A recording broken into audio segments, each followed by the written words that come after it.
নমস্কাৰ মোৰ আখললৈ আপোনালোক সকলোকে পুনৰবাৰ স্বাগতম জনাই আজিৰ ৰেচিপি ভিডিঅ'টো আৰম্ভ কৰিবলৈ লৈছোঁ।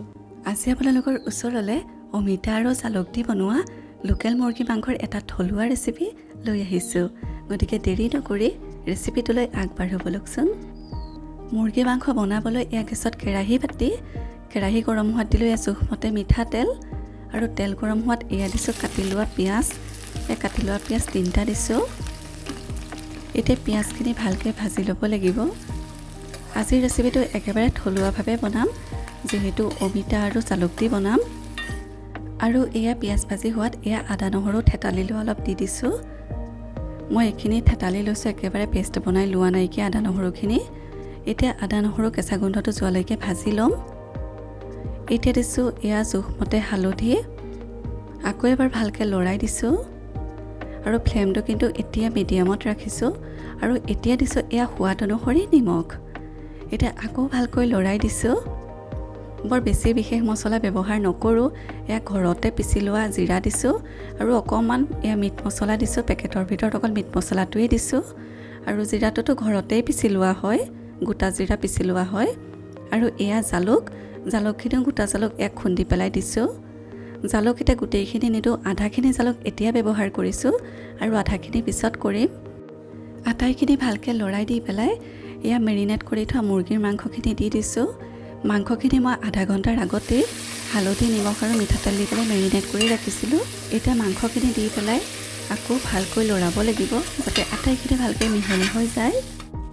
এয়া মাংসখিনি অলপ সময় ভালকৈ ভাজি ল'লোঁ মিডিয়াম ফ্লেমত। এতিয়া অমিতা আৰু আলুখিনি দি দিম। আপোনালোকে ভাবিব পাৰে হয়তো অমিতা দিলে মাংসখিনি একেবাৰে ভাঙি যাব নেকি, কিন্তু নাভাঙে, খুব ধুনীয়াই গোটা হৈ থাকিব। এয়া অমিতা আৰু আলুখিনি দি দিছোঁ। একেবাৰে মাংসৰ লগতে অমিতা দি দিব নালাগে, অকণমান পিছত অমিতাটো দিলেই হয়। এয়া অমিতা আৰু আলু জোখমতে দি পেলাই আকৌ ভালকৈ এয়া ভাজি থাকিলোঁ। আৰু এয়া অলপ সময় ল' টু মিডিয়াম ফ্লেমত ভজাৰ পিছত চাওকচোন কিমান এটা ধুনীয়া ৰং উঠি আহিছে, লগতে তেলো বিৰেঙি আহিছে। আৰু আজি মুৰ্গীটো সৰু আছিলে, ডাঙৰ মুৰ্গীতকৈ সৰু মুৰ্গী খাই বেছি ভাল লাগে। আৰু এয়া ল' টু মিডিয়াম ফ্লেমত খুব ধুনীয়াকৈ মাংস আলু অমিতাখিনি ভাজি লোৱাৰ পিছত এতিয়া পানী দিবৰ সময় হ'ল। এতিয়া এয়া উতলা গৰম পানী দি দিছোঁ জোখমতে, যিহেতু মুৰ্গী মাংসৰ জোল খোৱাটোৱেই বেছি ভাল, সেইকাৰণে এয়া জোখমতে পানী দি দিছোঁ, গৰম পানী। আৰু এতিয়া ফ্লেমটো হাই কৰি দিছোঁ। এতিয়া হাই ফ্লেমত উতলাব লাগিব। একেবাৰে থলুৱাভাৱে বনোৱা হৈছে আজিৰ ৰেচিপিটো। আৰু মই ইয়াত জলকীয়াও দিয়া নাই, যিহেতু জালুক অকণমান সৰহকৈ দিছোঁ আৰু জালুকত জ্বলা আছে, আৰু যিহেতু জ্বলা কমকৈ খাওঁ সেইকাৰণে অকল জালুকটোৱেই ব্যৱহাৰ কৰিছোঁ। বিচাৰিলে আপোনালোকে জলকীয়া দিব পাৰে। আৰু এয়া ৰাখি থোৱা যিখিনি জালুক আছিলে, এয়া হাই ফ্লেমত যেতিয়া উতলাই আছোঁ পানী দি, তেতিয়া বাকী থকা জালুকখিনিও দি দিলোঁ। এতিয়া আকৌ এবাৰ ভালকৈ লৰাই দিছোঁ। এতিয়া লৰাই দি পেলাই আকৌ উতলাম 10 মিনিটমান সময়। আগৰ দিনততো মাংস বনালে অমিতাটোতো লগত দিয়েই, কিন্তু আজিকালি ইমান ব্যৱহাৰ নহয়। গতিকে এনেকুৱা ধৰণৰ ৰেচিপিবোৰো আমি খাব লাগে, যিবোৰ থলুৱা হয়। আৰু এয়া চাওকচোন হাই ফ্লেমত উতলোৱাৰ পিছত খুব ধুনীয়াকৈ ৰং উঠি আহিছে মাংসখিনি। সাধাৰণতে থলুৱাভাৱে বনালে মুৰ্গী মাংসৰ যিটো ৰং হয় সেইটো খুব ধুনীয়াকৈ ইয়াত ফুটি উঠিছে। আৰু এয়া মাংসখিনি ধুনীয়াকৈ সিজি গ'ল, আৰু অমিতা দিয়াৰ কাৰণে এয়া মাংসখিনিও ভাঙি যোৱা নাই। এই ধৰণেৰে বনালে লোকেল মুৰ্গী মাংসৰ জোলকণ খাবলৈ বহুত সোৱাদ লগা হয়।